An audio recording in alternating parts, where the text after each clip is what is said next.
Hello, hello. Welcome to Sunday Messages. It's nice to see you. Okay, let me adjust my mic. There we go. All right. So we have a prayer request. We have an advice column this week. And you guys loved the collective prayer that I did for the last episode. So we're going to start off with that. Okay, so I'm just going to settle in here, take a moment, take a couple deep breaths. I'm just going to tune in to what you guys are needing in this moment.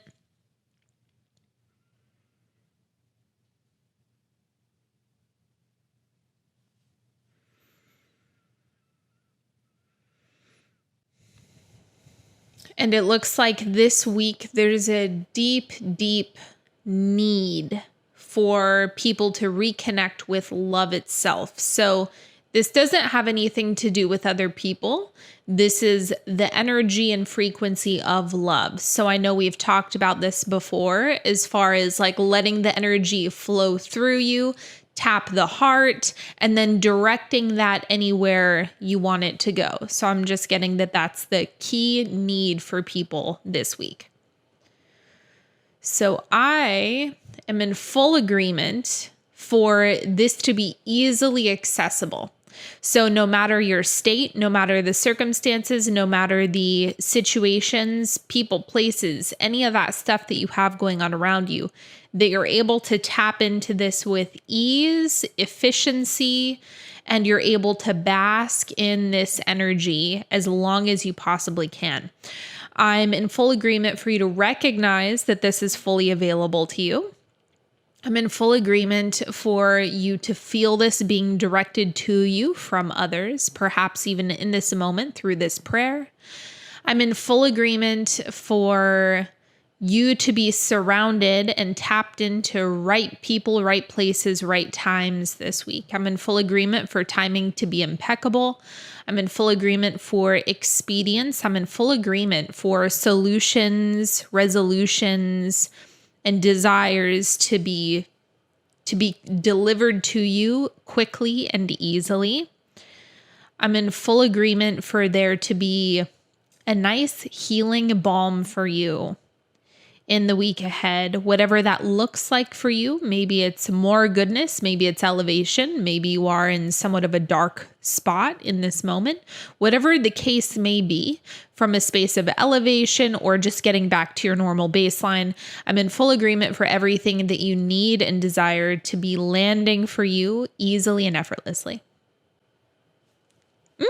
Okay. Love that for us.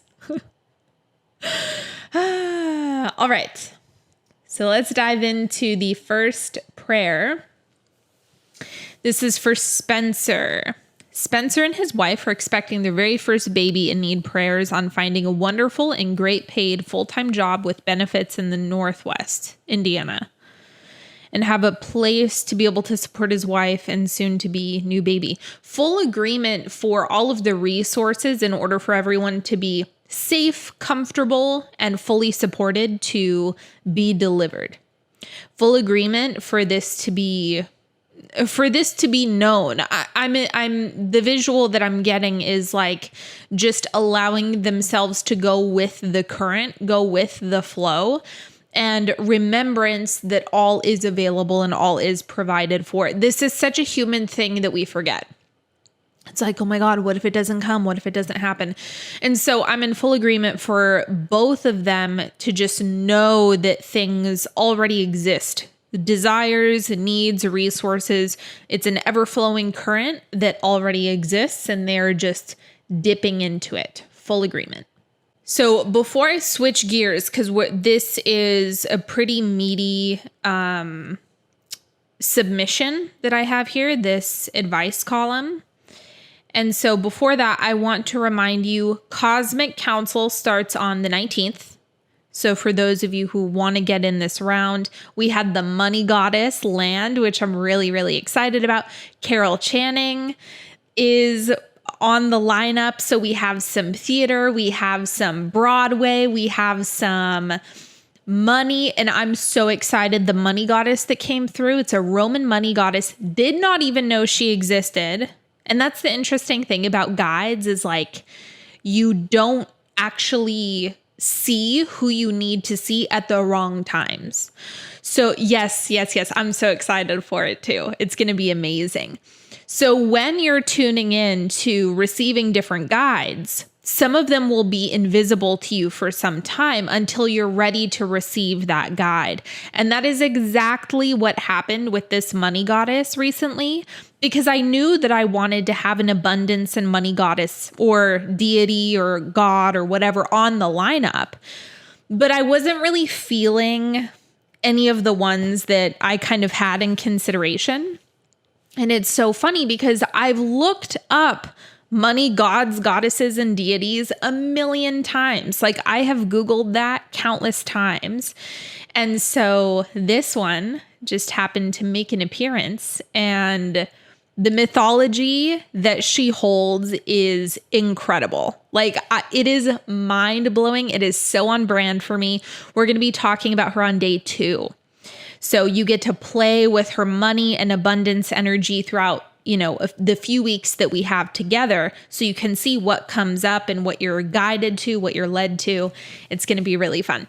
So Cosmic Council, we have 9 guides, and I'm teaching you to shop for guides and explore like how to connect, how to find them, how to really tune into the right ones, how to ask them questions. Like how that process is where the most practice comes into play. So we're going to be refining your skills. This is a skill-based class.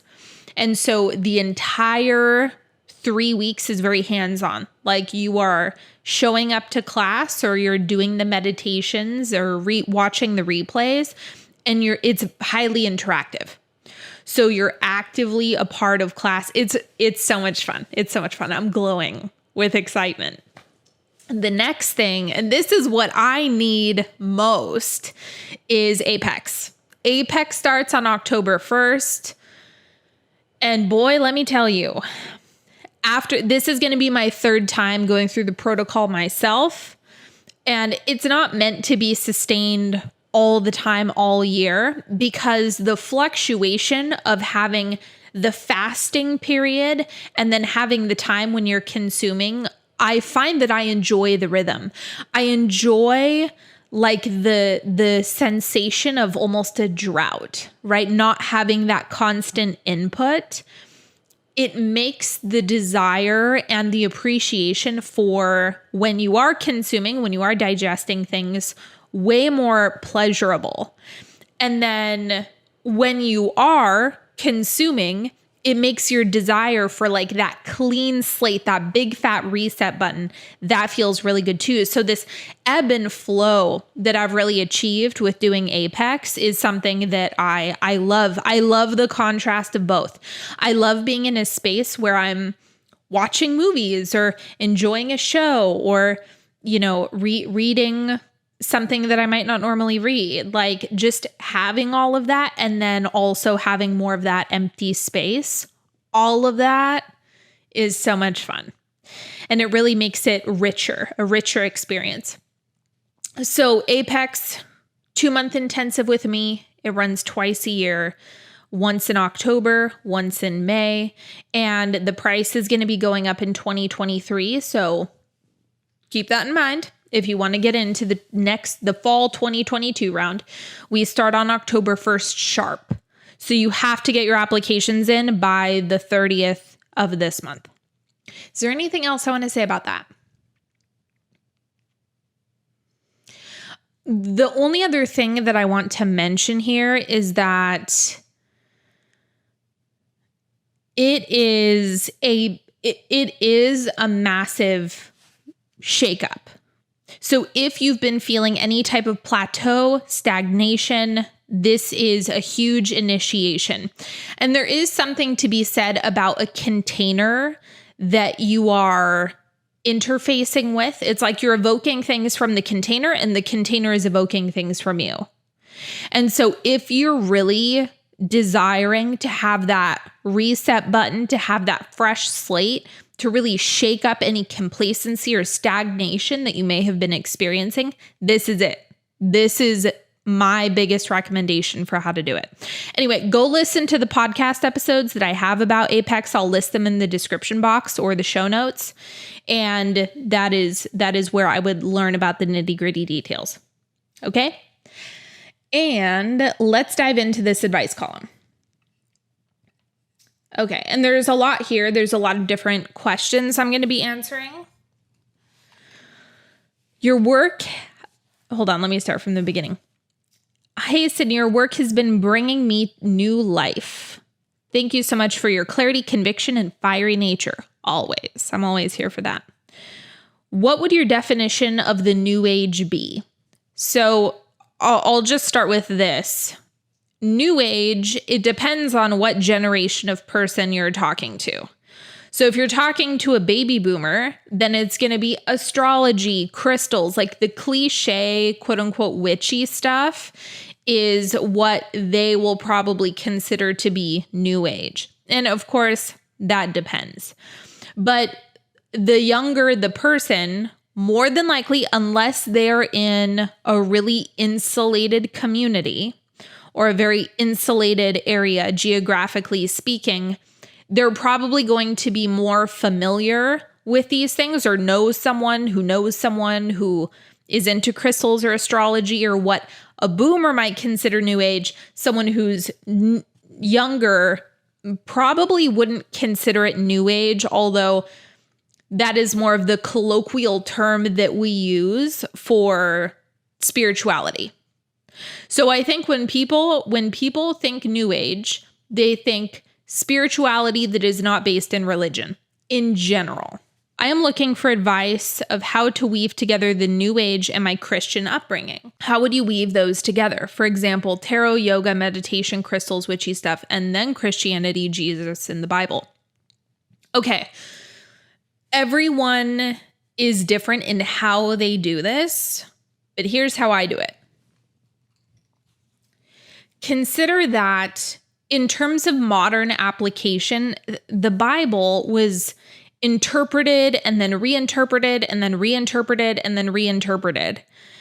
And so I have never been on board with this is what the Bible says, because everyone is going to be interpreting different pieces of the Bible differently. And let's not forget, with all of the reinterpretations, going back to the original text, it's like, well, you certainly would not be able to digest it if you're only an English speaker. Like you would have, I don't even know what the original text was written in, or if it's a compilation of different texts. You get the idea.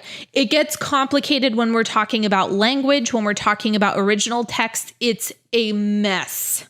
It is a mess. Okay? So to me, only coming from the Bible is actually lacking, not only in terms of interpretation, but also in terms of timing. So if we think about that was downloaded, I think that's a fair thing to say, is that the Bible was a download at a particular point in history. But the thing is, we're here now. And so trying to overlay verbatim, word for word, a historical text onto a modern context and living by that, it gets so rocky and complicated. And I don't think that it's reasonable to expect people to do that.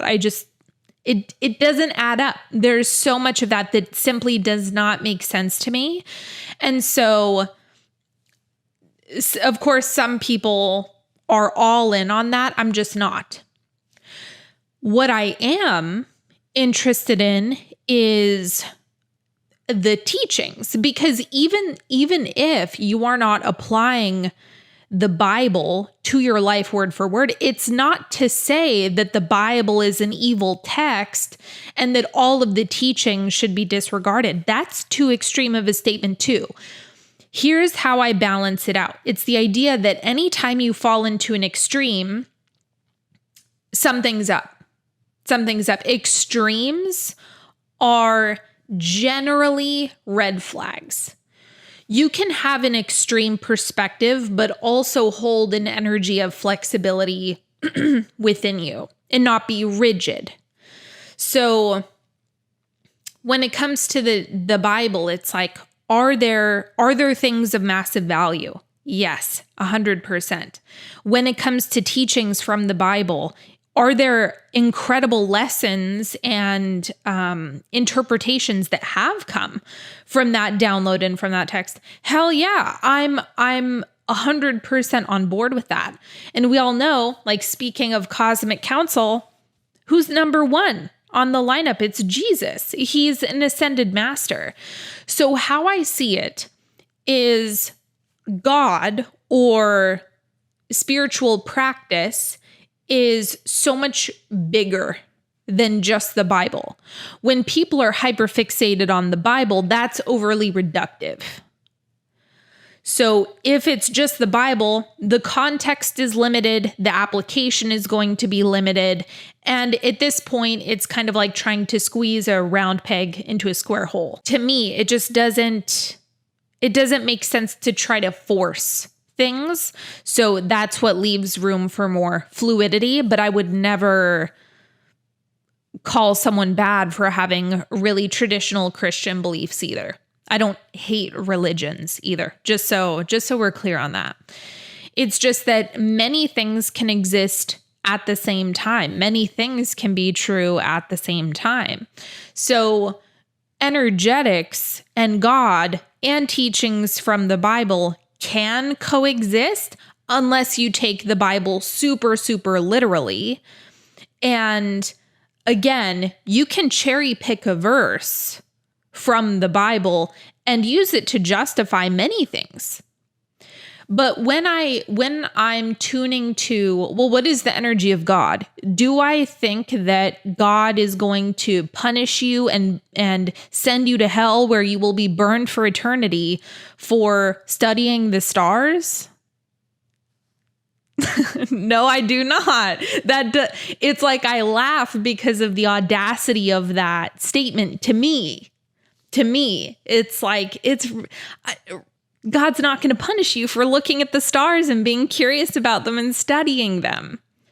God put the stars here. Why wouldn't we look? Why wouldn't we explore? And this is also true of something like yoga. I know you mentioned yoga. Well, God has given us these vehicles, these bodies. Why wouldn't we explore them in different types of ways? Why wouldn't we explore the breath? Why wouldn't we explore movement? Why wouldn't we explore our physical capabilities? Because yoga is just one expression of that. Tarot cards. Energy exists already. And so if we want a reflective tool in order to reflect what's going on with us energetically, what's going on with the situation energetically, it's all harmonious with each other. At least they can be. But anytime you get into rigid black and white thinking or extremism around anything, including New Age stuff, right? You can get into New Age stuff to the point where you become hateful towards anything else. That's not good for you. And notice I'm saying it's not good for you. Like holding hatred and resistance and punishment towards others doesn't harm others as much as it harms you.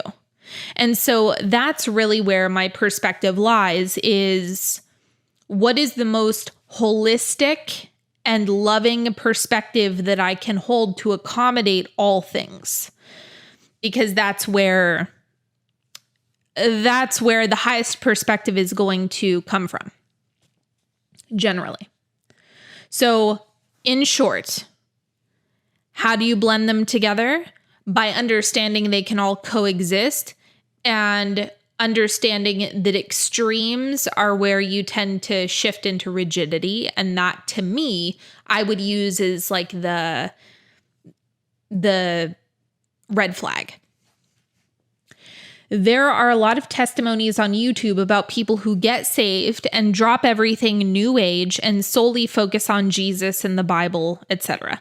I don't fill myself with these stories, although I have watched a few and know these stories exist, but that's not the story I want to tell. For a long time now, I have felt like I had to choose between one or the other, and if I chose one, I would be one kind of person, and if I chose another, I'd be another kind of person.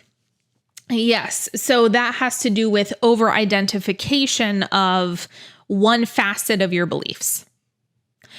And the interesting thing, I talk about this a lot as far as if we are, this is coming from my personal beliefs, just so you know. If we are a microcosm of the universe or God expanding, then it would make sense that each one of us is going to have a slightly different perspective around these things. Because that's where we expand from. There's not as much homogeneity as people believe there is. It really doesn't work that way, because if you were to comb through all of the details, if you combed through every single aspect of your belief system in relationship to another, you would find loads of differences. And that's also true. That's also true among Christians. That's not limited to anyone or any set of belief system.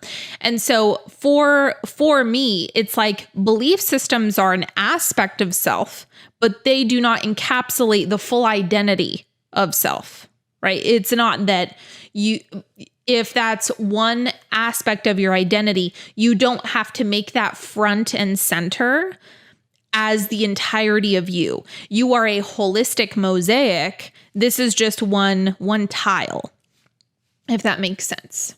Okay, now let's address the getting saved piece, okay? I've seen a lot of these as well. I know some people who have had this experience. I've seen it.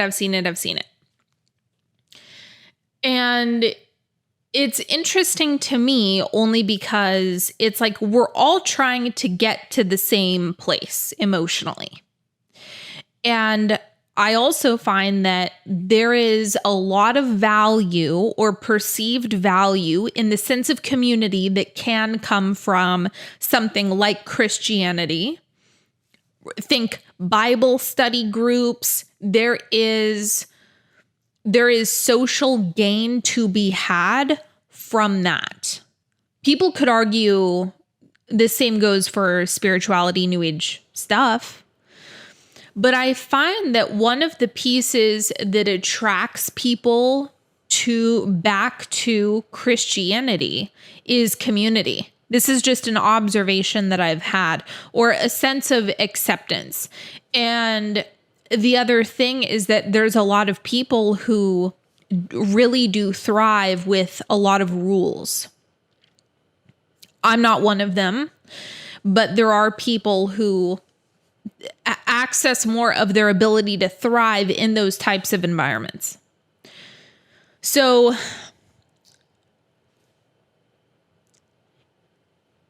I see it as a particular step that one soul or many souls take in order to get to wherever they're meant to go. So I see it in a very neutral, this is just one step of evolution. And it's also very interesting because a lot of the things that I've seen Christians do would also overlap with just spirituality in general. It's not unique to Christianity. Okay, I'll tell you a quick story. There is this one woman who has a pretty big online following, very hardcore Christian. And she's anti-New Age to the point where she is like, I fear that my friends are going to be going to hell. She was never New Age. She was always Christian, but there was like a born again element that she got sucked into or chose rather. And so she's living in fear that all of her friends are going to hell and that's her whole thing. And she's just spreading the word of Jesus. Well, there was one video that she went and she wants a baby. She went to Target, bought a onesie. They would take the onesie and they would pray over the onesie. And in the caption, it said, "This isn't manifestation." Okay. All right. Call it whatever you want. Call it whatever you want. But if you know, you know. Like it's funny to me because it's like, look, we can't escape this energetic stuff. You can be a hardcore atheist or materialist, like nothing exists beyond the material world. That is like the farthest from my perspective. But you can have any perspective, and I would still say it falls under the umbrella of God. It falls under the umbrella of energetics. It's like we're all living on the same planet in the end. And so energetics is, I just see it as adding an explanation to so much of the humanity that we experience. And so for me, it's not so much new age as it is energetics. That's where my perspective lives, is there's energetics, there's frequencies, there is a source of consciousness which animates us. And that is true for everyone, no matter how they are expressing it. So when I look at Christianity, I see it as one expression, one flavor of the same stardust, the same universal consciousness that everyone holds within. So I'm very flexy. Like I could sit down at a table with Christians. They might hate me and think I'm going to hell, but I would be fine in that environment, right? So this is, I really just see it as like we're all trying to get to the same place. We're all trying to live good lives. We're all trying to feel good in the end. And so even the most devout Christians play with energetics, whether they want to call it that or not. Just like there was that one woman who got that onesie and started praying about the onesie, praying about the baby, and you're not going to call that manifestation. Okay, but you're doing the same thing. You don't have to call it manifestation, but that really is what's going on, whether you like it or not. It's just your process, the outfit that you have on this manifestation thing looks, it's a Christian flavor. It's a Christian outfit that you have on it. But in the end, it's all energetics. That's like the broadest stroke I can use for it. Okay. I don't feel like I should have to choose one or the other. I desire to feel good about having all of these things in my life and to not feel guilt or shame about it. I do not feel like one is the right thing or the other is demonic. Cool. I have an aunt who is a fundamentalist Christian who I spent a good amount of time with, but being around her lately has been draining because she thinks she is pouring knowledge into me while talking for hours about her Christian beliefs. But truthfully, I let this happen and feel exhausted and drained afterwards. What I will say, that's not the end of the message, but what I will say about that is this is a hint. So anything that makes you feel drained, and it doesn't matter who it's coming from. It could come from me. If you listen to a podcast or some of my work and there's a draining quality to it, that is a misalignment with frequency. That's how I would describe that. And so anytime there's a misalignment, it's going to tank your energy. And that could, right, you could imagine you're on the phone with a friend, your best friend, this person that you adore and you love. And they're in a crappy mood and they start saying a bunch of stuff that just drains your energy. That's a frequency thing.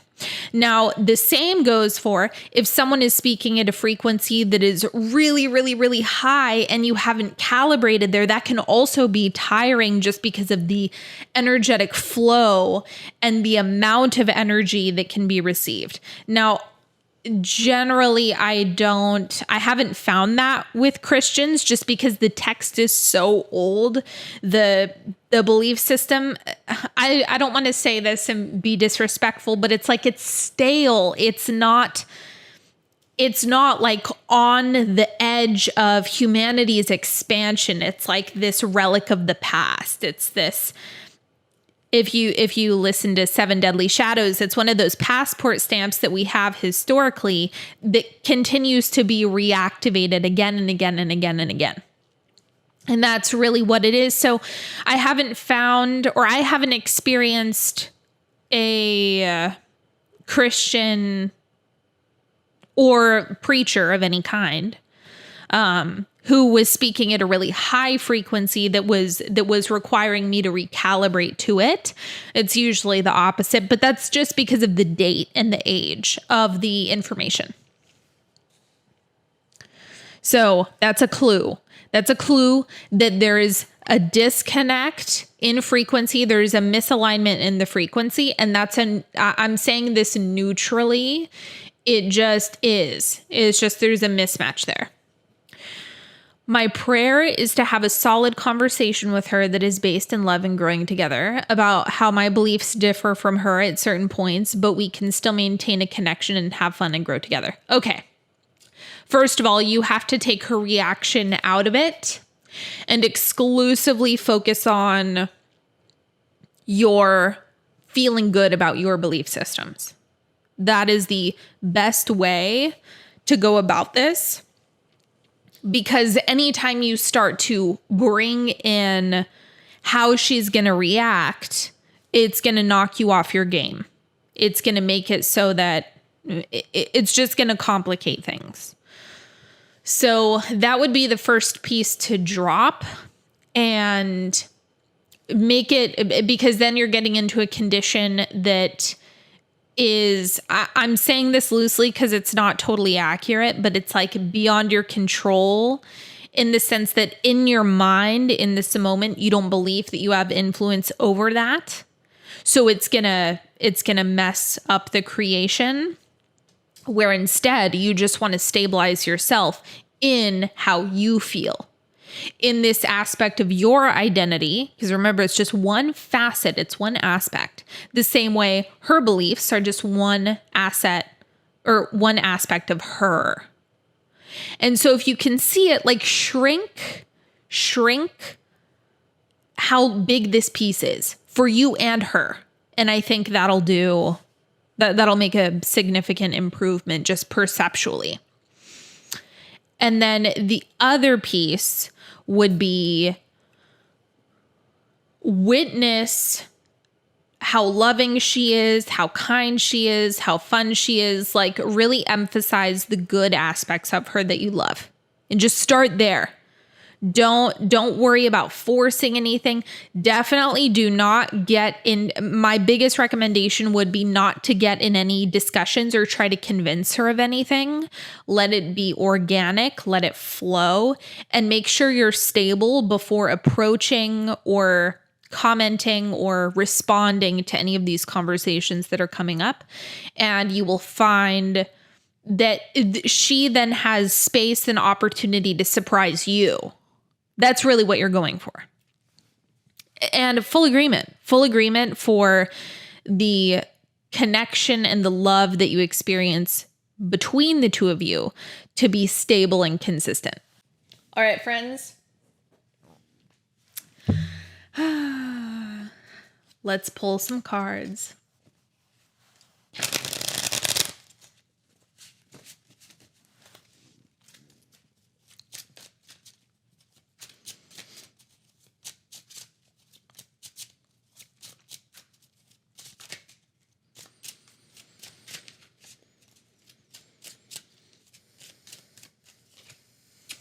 Okay, we have the Emperor.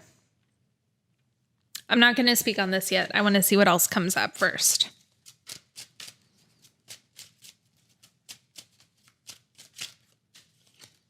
Ooh, Ace of Cups. See that love energy, that prayer that I did in the beginning, all about like reconnecting to love. And this to me is like that overflowing love. For some of you, this is definitely like getting into the relationship vibes. Maybe you have a blossoming relationship in your life. Maybe it's deepening a connection that you have with someone or deepening your current relationship. There could easily be romance in the air for you right now. Okay, let's see what else. It's the last card. Oh yeah. Bye. Okay, so King of Cups, for those of you who are listening to this. Now, for those of you who, let me address the I'm not in the mood for love. Think about it more generally. So no matter what, even though love is a very loaded word, think about it more broadly when it comes to that consciousness that we talked about. So the God source consciousness that you want to stay full on. You want to keep your tank full of that source energy, consciousness, God, whatever. That is the fuel. That is the fuel. And so accessing a loving space juices you up. That makes you feel good. Focusing in a way that amplifies love within yourself, that's good for you. That benefits you. That serves you. And so that's really what is coming up here. Both with the King of Cups, it's like allowing yourself to soften, allowing yourself to access the stability and security of that consciousness energy, of that divine love. That's the Emperor. In terms of I'm secure in this. So for many of you, I would say all of you, the security of where you're accessing this energy should be at the front of your mind this week. That's the best thing that you can do. Am I getting fueled by this? Am I allowing myself to be full of this? Can I go deeper with this? How can I allow more into my physical body? How can I bask in this? How can I enjoy this more? Because when you're continually tapping that well, the well is up here. When you're continually tapping that well, it is just a source of infinite energy. Who doesn't love that? And this is going to serve you universally in all circumstances. You can't go wrong with this. This is one of those weeks where it's like, this advice is not niche at all. This is just, it's going to be good for you. It is happy pills. It is pleasure. It is heaven's nectar. It is all good things. So you're not going to go wrong with just playing with this generally. Now, the niche advice here, the niche information has more to do with these relational aspects. It has to, because obviously there's a lot of masculine energy on the table. So you'll have to feel into this. Is this me in my masculine holding the energy of that divine love, being stable in that? Because that's the masculine posture. Or is it receiving this masculine energy? That's how I would look at it. And it doesn't have to be romantic, but I know we all love talking about that. Or if you're manifesting it, you definitely like talking about it. And so just understand that we want to go, I always say this, you want to step outside of the conditions, think about it more generally, unless you have someone in your life right now. If you have someone in your life right now, then go deeper with that. Receive that more, hold that posture if you embody that yourself, right? And you're just going to find that there's magic to be made in that level of connecting with another and in the flowing in both directions. So receiving love and flowing it. That's where the magic really comes from. When you can get into that rhythm, and it doesn't matter if it's imagined or real. if you can imagine yourself receiving love or play with and to be clear, I could not do this for years. It was like a completely foreign concept. So don't feel bad if you're like, I don't know how to imagine love. It's okay. Maybe animals would be a better place to start because they unconditionally love. They just love. They just be. And so if you can imagine, okay, that's a way of receiving love and affection when your cat sits on your lap or when your dog is excited when you come home. Those types of things are giving you a taste of that unconditional loving energy being flowed to you. And the same goes for flowing it outward. Like just in this cycle, not getting wrapped up in who's doing more, who's doing less. Now you've popped out of alignment, right? So just allowing yourself to be in this flow. Let it be this brimming, bubbling spring of love that you have going on. The words today. Okay. Anything else? Anything else about this message? Have fun with it. It's not that deep. It's just fun. It's for pleasure. It's because it feels good. It's because it keeps you tapped in. It's because it's the vitality of life itself. So enjoy this process. Don't overthink. Don't get sucked into the technicalities, particularly if me talking about, the romantic element of it. If that threw you off your game, then just focus on staying plugged in, juiced up, flowing love, enjoying yourself. And this is a good week. This is a really good week. This is a good lineup of cards. So I hope you enjoy. And the newsletter this week was really awesome too. So if you're not on the newsletter, go check that out. I will put the link in the description. And last thing, one more reminder, Cosmic Council starts on the 19th. We're going to have a blast. Apex starts on October 1st. The links, description box, show notes. Okay. All right, everyone. Thank you so much. I appreciate you all. This was such a good episode. Thanks for stopping by for the live show. I appreciate you all, and I will talk to you next time.